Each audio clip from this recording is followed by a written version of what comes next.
Les voy a presentar algunos datos para tratar de entender qué es lo que ha pasado en esta campaña. Parece que voy a empezar por el final.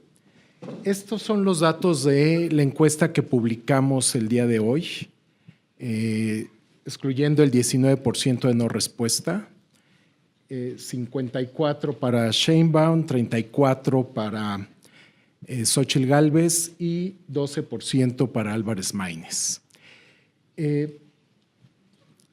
¿Cómo llegamos hasta aquí o cómo podemos entender estos números? Y para, digamos, incluso para los escépticos de las encuestas, voy a empezar con datos de Google Trends. Este es interés a lo largo del tiempo, todo el mundo lo puede generar. Son los últimos 90 días, que prácticamente son los tiempos de campaña. El amarillo es Álvarez Maínez, como pueden ver, es la búsqueda, es la mayor búsqueda durante todo el periodo de campaña. ¿Y con qué está relacionado? Con el accidente de hace unos días. Fue el evento que más búsquedas generó en Google sobre uno de los aspirantes. Después tenemos tres picos, no sé si, tres picos que todos corresponden con los debates. Absolutamente todos. Son los eventos, digamos, de campaña que mayor interés generaron y es un pico del cual se beneficiaron prácticamente todos los aspirantes. Al inicio está un poco el arranque de campaña de Sheinbaum. Sheinbaum está en rojo, Xóchitl en azul y Maínez en amarillo. Pero esos son, como decía Lorena, pues básicamente los debates fueron como el evento central de la campaña más el accidente. Pero hay otros elementos a notar y que quiero destacar. En primer lugar, vean que hasta antes del primer debate, que fue el 8 de abril, si no me equivoco, Maínez era totalmente desconocido, ¿no? Simplemente no existía, era una contienda de dos y en ese debate lo que generó es que el interés por Maínez es superior a Xóchitl. O sea, a partir del primer debate, al menos en esta serie de Google Trends, el interés por Maínez siguió estando por arriba y de hecho, hasta cierto punto se acercaba al interés por Sheinbaum, que es muy llamativo porque viene de un partido pequeño frente, digamos, a la candidata del partido gobernante. Es el público que está conectado a Internet. Otro dato relevante es, vean alrededor del primer debate que hay dos picos de Xóchitl, dos piquitos azules. El que le precede al primer debate es cuando salieron los videos de su hijo.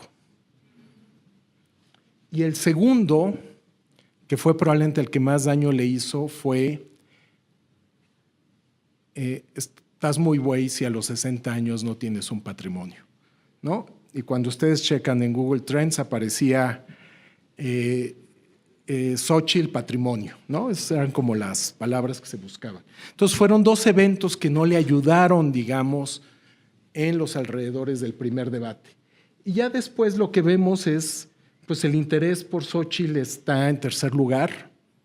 Maínez, la canción evidentemente lo catapultó en términos de conocimiento y pues bastante cercano a Sheinbaum. Naturalmente sabemos cuál es el sesgo que hay entre la gente que usa Internet, más orientada a la gente de mayor educación, de mayor ingreso, jóvenes, pero también es cierto que gracias a los teléfonos inteligentes, a los smartphones, pues el acceso a Internet también ya está muy, muy extendido. Las cifras de Enduti deben andar alrededor de 80-85% de acceso a Internet, ¿no? Entonces, eso es lo que nos dicen las búsquedas de Google, el interés a través de Google. Ahora, ¿qué tenemos de las encuestas? Este es el posicionamiento de los distintos aspirantes. Antes de entrar en lo específico, quiero destacar algo. Vean la poca información que tenemos sobre Álvarez Maínez y sobre Xóchitl, segundo lugar. Y creo que esta es una lección de esta campaña. No se puede pretender competir cuando, perdón por usar la expresión, casi te sacas de la manga a los aspirantes. Hace un año Xóchitl Gálvez todavía sonaba para candidata de la Ciudad de México, fue hasta agosto. Álvarez Maínez, pues literalmente fue en enero. Es decir, no estaban posicionados. Y quiero nada más que piensen en las tres alternancias que hemos tenido, 2000, 2012, 2018, en todas los candidatos ganadores o los candidatos de oposición en ese momento empezaron su carrera presidencial años antes. Fox hasta renunció a la gubernatura de Guanajuato. Peña Nieto, bueno, pues casi desde que después de 2006 empezó, y ya no digamos López Obrador, que era su tercera campaña. Es decir, es un requisito importante tener un trabajo político de mucho tiempo para intentar ser competitivo, me parece. Y vean los números. Estas son nuestras encuestas trimestrales, todas son públicas, las publicamos en el Universal. Observen, en términos generales, lo que se ve es lo natural, un aumento en los niveles de conocimiento, muy marcado en el caso de Maínez, que pasó de ser un desconocido en febrero, 13%. Reconocimiento de nombre, ojo, es la forma más elemental de conocimiento, es simplemente que hayas oído el nombre. No quiere decir que sepas de dónde salió, con qué partido está, cuál es su rostro, etcétera, etcétera. Y Maínez tiene un crecimiento. De hecho, si ustedes me dicen qué fue lo más notable de la campaña, pues la aparición de Maínez, la irrupción de Maínez, ¿no? Sube de 13 a 73% en niveles de conocimiento y sobre todo una muy buena proporción de opiniones positivas y negativas, casi de 3-1, que es, o sea, logró posicionarse o logró tener un posicionamiento, digamos, en el ámbito positivo. Xóchitl desde el inicio dividió opiniones.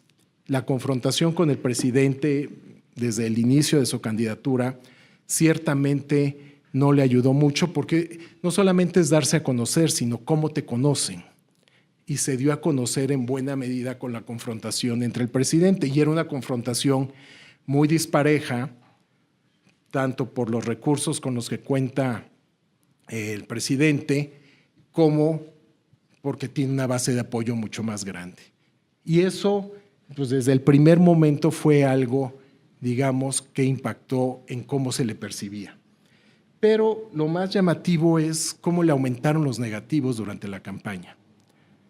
Ahí se ve de manera clara, precisamente a raíz del primer debate. De hecho, la caída se ve más clara en el mes de abril, donde le aumentan los negativos de diversos indicadores que puede haber en las encuestas. Y no solamente es en nuestra encuesta, también en diversas encuestas aparece este balance de opinión negativo. Vean incluso que Maínez tiene más opiniones positivas que Xóchitl, ¿no? Entonces, incluso cuando oímos el argumento de este voto útil y vemos simplemente cómo están la distribución de opiniones positivas, pues un prerequisito es precisamente que Xóchitl sea preferido sobre Sheinbaum, digamos, para pedir este voto útil.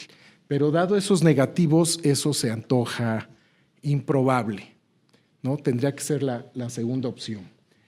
En el caso de Sheinbaum, pues básicamente ya tenía niveles altos de conocimiento, son cambios marginales. Le aumentan un poquito más los negativos durante la campaña, 6 puntos porcentuales, y sus positivos 3. Pero pues en general tiene un muy buen balance de opinión. Y creo que eso explica también cómo estamos llegando a esta campaña, donde pues básicamente quien va en primer lugar pues lo que busca es mantenerse, y que la brecha, y aquí lo más relevante en términos de la dinámica de la campaña es que Xóchitl no pudo cerrar esa brecha, ¿no? Digamos, o cambios en el margen.